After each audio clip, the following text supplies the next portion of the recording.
Thank you for supporting Gateway for Cancer Research, which funds life-saving clinical research across the country. With your commitment to the James Cancer Hospital and Ohio State University, our research can now reach patients in any state, in any city, in any zip code, which is truly amazing to have this nationwide reach. Thank you so much. Please enjoy this story with a patient, which is all about your impact.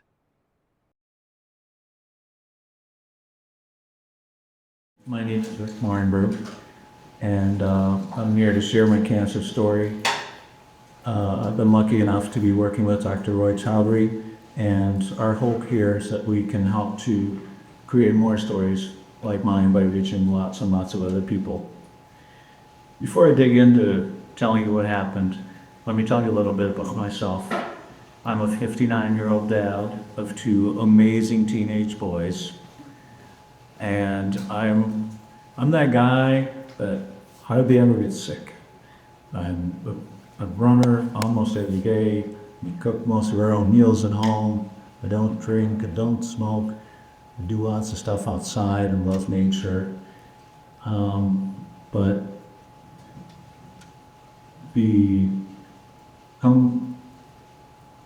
in the latter part of May, I started to feel off. And initially, I thought it was fairly subtle. Initially, I thought, well, I'll sleep in from work a couple of days and I'll be able to get over it. I had headaches, basically just felt sick, peeing in my abdomen. I had this low-grade nausea that never went away and just kept getting a little bit worse and a little bit worse, and there's nothing worse than nausea, except constipation, which of course I had that too. So things were feeling strange to me, having not been one that gets sick very often. I tried pushing it for a couple of weeks, but ended up going to see my regular doctor, and they thought that I just had a severe case of constipation, which was part of it. But I got sent home with a bottle of Miralax and directions to come back in a couple of weeks. It got worse and got worse very quickly, to the point that I went to an urgent care and met a doctor who I had never met before. He was a real character. He did a terrific job, but he was kind of the nutty professor kind of guy with tousled up hair and an old suit coat. But he asked all the right questions and took me really seriously to arrive at ordering images that finally revealed my diagnosis, which ended up being pancreatic cancer that had spread to the liver, which is a stage 4 pancreatic cancer.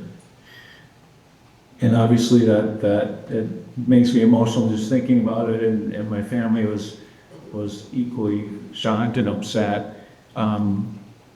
I ended up getting assigned to the doctor in our hospital, an oncologist in our hospital system, and met with him a couple of days later. And he's a nice guy, but honestly seemed kind of resigned to, okay, here's another pancreatic cancer advanced case that we'll just try regular chemo with, and it's probably got about 6 months to live. And upon my asking for more information and possibly other treatment plans or treatment options, really it was kind of complacency that was the response, and there really wasn't anything that it sounded like anybody could do to alter this course. Hope was really slipping away at that point. So thank you, Rick, for being here on Zoom to share your story. Obviously deeply personal. When that happens to you or your family members, we all go into emergency response mode. What the heck are we going to do? How is this going to change our lives? So pretty scary moment. Pancreatic cancer is from this tiny little organ in our abdomen, but it can cause so much trouble. As an oncologist, when I first finished my training about 12 years ago, this was a cancer as an oncologist that I was afraid of. Our tools for treating and caring for patients with this disease were not that great. And fortunately, research has allowed us to rethink how we look at cancer, not just pancreas cancer, but all cancers.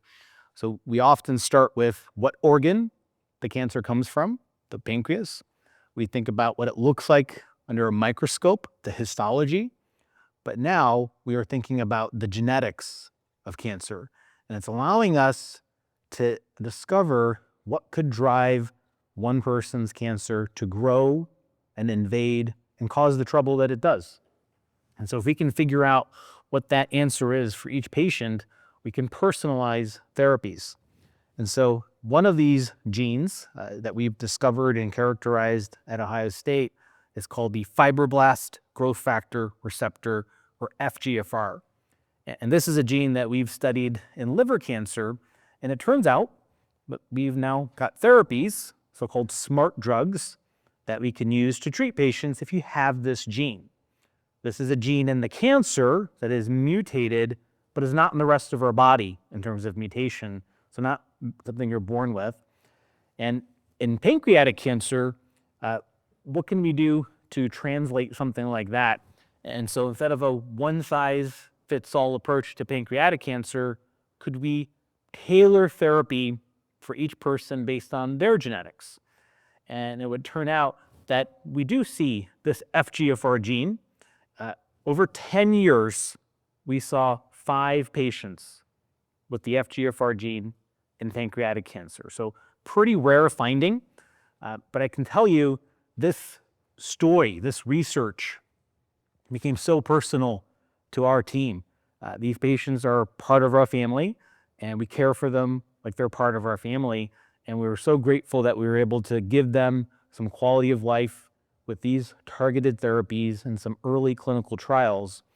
But our challenge was, this is about 1%, or about just over 1,000 people a year with pancreatic cancer. And the traditional, conventional model for developing drugs is market size, and can we do the trial?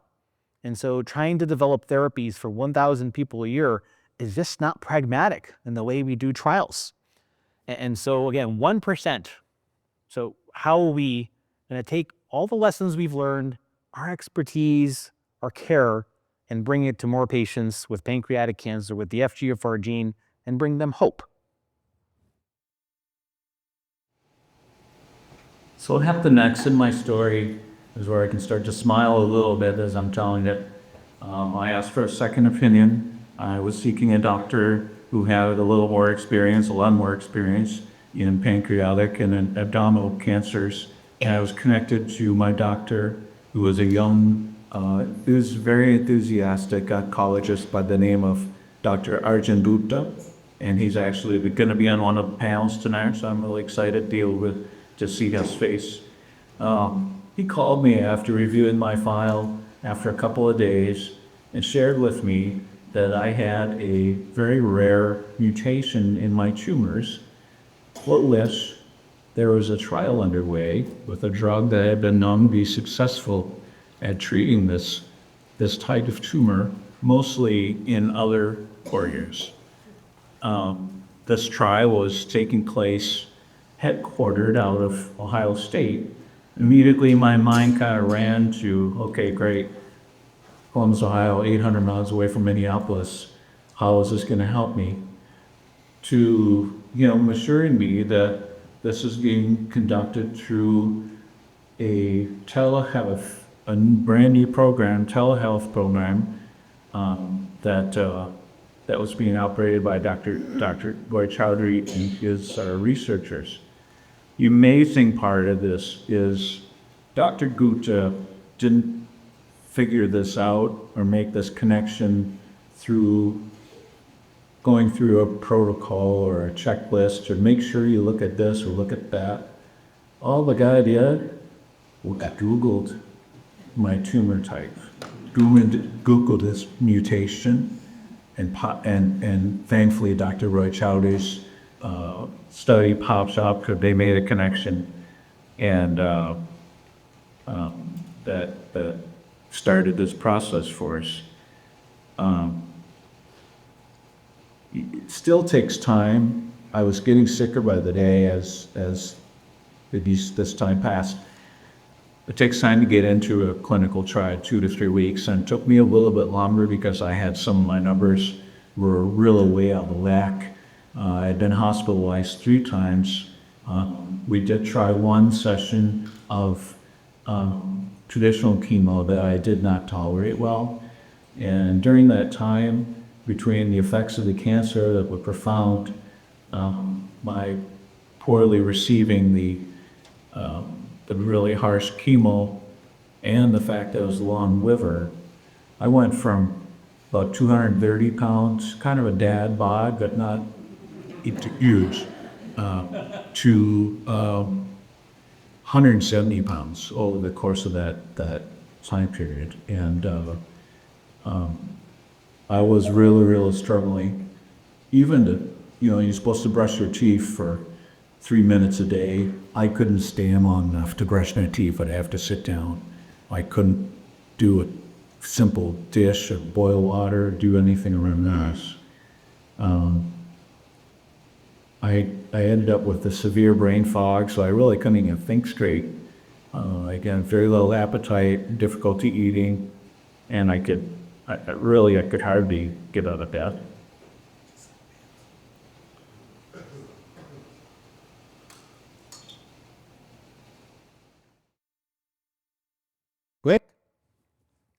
Rick, can you hear me?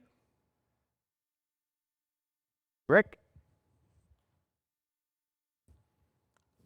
We might just have a little Zoom moment here. We've all been in Zoom meetings. So we'll just give him a second. Maybe his internet just dropped. And thank you. Give him a second. How is everybody today? Nice day, fall day on campus at a Big Ten university. Thank you. Thank you so much for all coming. I know all of you in some way, and it really means a lot for you to be here.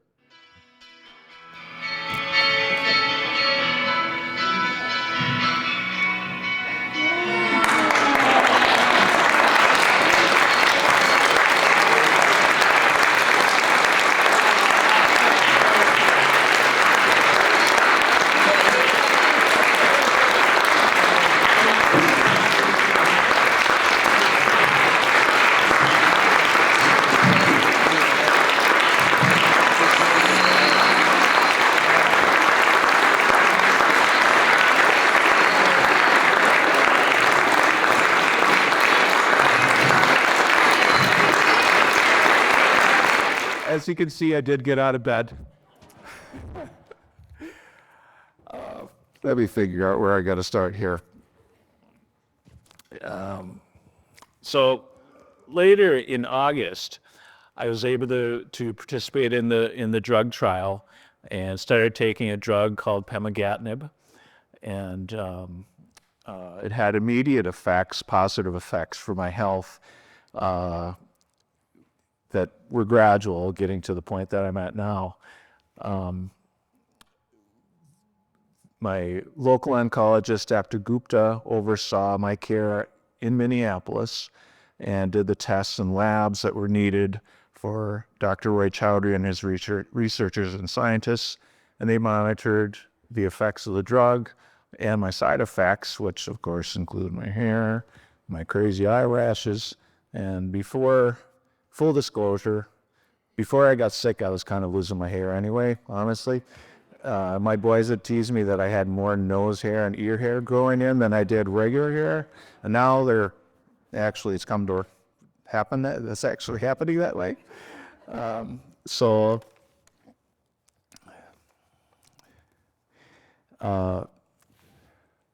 Here's an amazing slide to look at.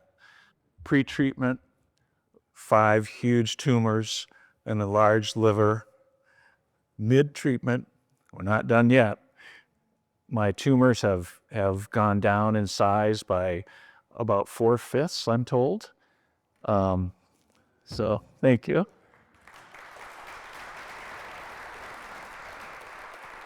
And, you know, you might think, okay, telehealth, there's got to be some disconnect, there's got to be something. That's problematic.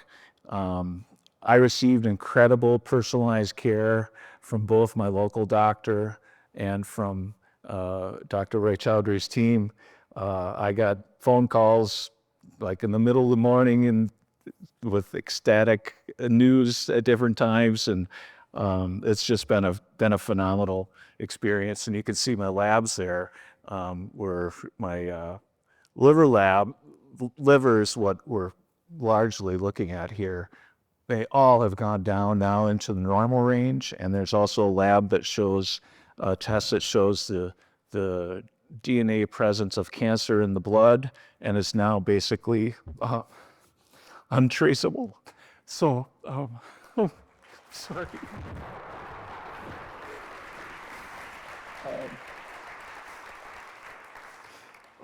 Most importantly is how this has affected my life and my quality of life. We had been talking about my life in terms of weeks and maybe months, but now we're talking many, many months, and I'm thinking about, we're looking at many, many years, I'm hoping. I've been able to spend time with my guys, my two sons who are up here now, doing things I never would have been able to done had I not been connected with this effort. I've gone to school plays and helped with homework and helped get ready for homecoming. One thing that comes to mind, Dr. Roy Chowdhury would call me every couple of times a week and just check in on how I was doing, and he would challenge me to get out of bed and go out to the mailbox, and 3 times a day, just to get me moving. And there are days I literally couldn't even do it once on my own. Now I've started running again a little bit, but I'm doing walks every single day, 1 to 3 miles. And like I said, I've regained a lot of independence in my household, and largely have recovered myself again. And I couldn't be more pleased to be here. So thank you.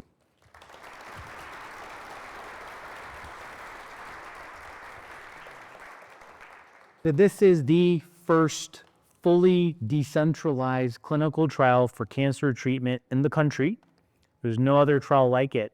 And you know, I can tell you, I remember speaking to Rick in July, late July, and having a first phone call thinking, what's he going to think of what I'm talking to him about? And I'm so grateful that we were able to be a part of his life and work with Dr. Gupta, get him onto the trial eventually. And I just appreciate you being that very first patient in a trial like this. And it's obviously worked really well, and things have gone pretty smoothly, but we want to do more. So this decentralized trial can open doors. So we work with the local oncologist anywhere. So any city, state, zip code, with a patient with cancer who has an oncologist, we can work collectively to do blood tests and CAT scans. These are things that can be done anywhere. And what we offer is our expertise for a disease, a gene, and a therapy, and we work together. And we've shown that it can be done. We have this trial to complete, but we're hoping for more. And these trials have a special nationwide reach. And that means so much for cancer because 40% of cancer is actually rare. If you put all the rare cancers together, they're ironically 40% of all cancer. So they're quite common. And we struggle to develop new therapies. We struggle to do research in these rare diseases. A rare type of pancreas cancer is going to get left behind unless we have an approach like this. So the nationwide reach is so special. And what we want to do, and what we hope to do, is by doing this trial and the next one that we're working on and the other ones we're working on, is show people that it can be done. At one point, something's impossible until it's just been done, right? And now we hope this will attract more attention. There is a cancer center somewhere across the country where researchers are studying a disease, and they have a finding, but it's a subset of patients. And they're struggling to figure out, through the conventional way we develop drugs and do trials, how to bring that to the clinic, to patients and families. This is the way to do it. And we hope we can enlighten them on our path and offer our advice and feedback. But just imagine, in a couple years, we hope to see 50 clinical trials developed from across the country, including another 5 from Ohio State. And they could all have nationwide reach, and they can all deliver hope to any zip code. And so thank you, Rick, for being that first patient. We've really enjoyed getting to know you and your family, and we're going to do our darndest to help you meet your goals as well.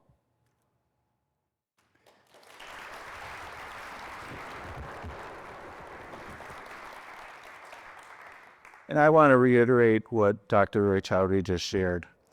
I'm just one guy who had an unfortunate turn in his life, who got really lucky to have a good doctor. And if you think about the numbers that he shared, 1,000 people have my tumor mutation. That means there are 999 people out there who are sitting at the kitchen table trying to figure out what to do because they don't know about pemigatinib and this whole process, and they don't know it's available to them. So for those folks, we have a lot of terrific benefactors who've helped bring this here today and helped support this effort over the many years that your team has put this together.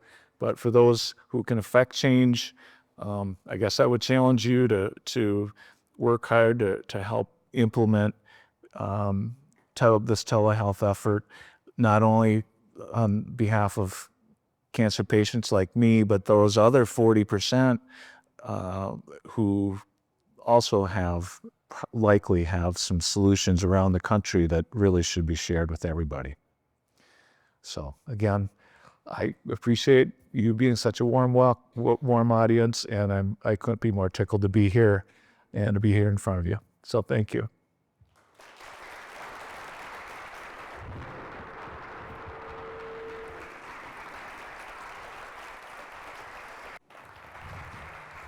Rick, stay up here for a second, Samik. That was amazing. Just the way you both told that story. I think a couple of just thoughts and sort of magical things. I mean, Samik, what you and your team have done to just all the years of legwork to take a clinical trial structure from a physical brick and mortar building to be able to decentralize this and bring it to patients all over the country.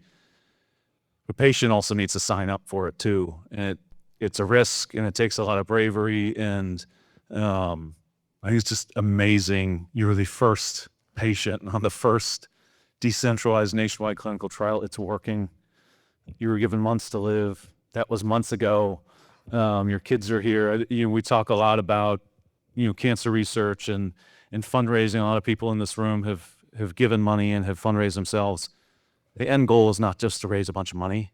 The end goal is to give people more time with the people they love, and it's happening right before your eyes. And so thank you for being here. Thank you for sharing your story. It's amazing. Another round of applause for these two, please.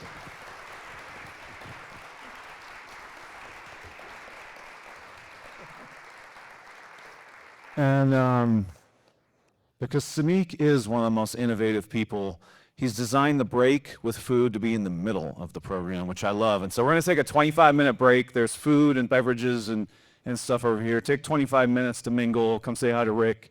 And in about 25 minutes, we'll start the panel discussions. And again, thank you both. This is awesome. Thank you so much.